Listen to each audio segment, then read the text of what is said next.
Si tu veux simplifier un Z, j'étais en train de courir là.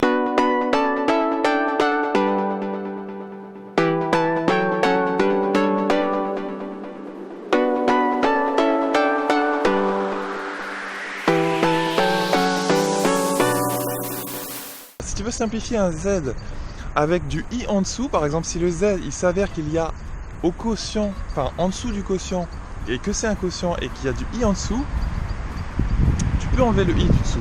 Et c'est super important pour mettre ton Z sous forme algébrique. Regardons ça.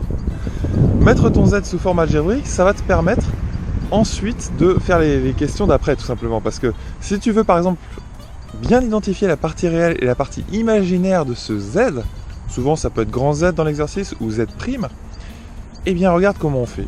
Sur cet exemple, tu vois, je multiplie en haut et en bas par le conjugué du dénominateur.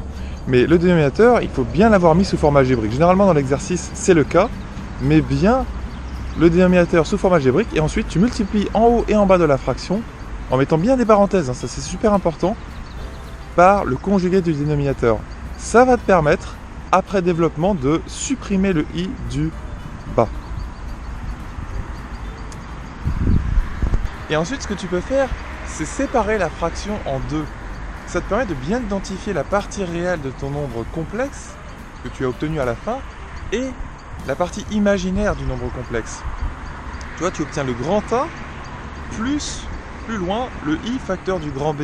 Tu as les deux fractions en fait, et ces deux fractions-là, le grand A et le grand B, sont les parties réelles et les parties imaginaires de ton nombre. Voilà comment je te recommande de procéder.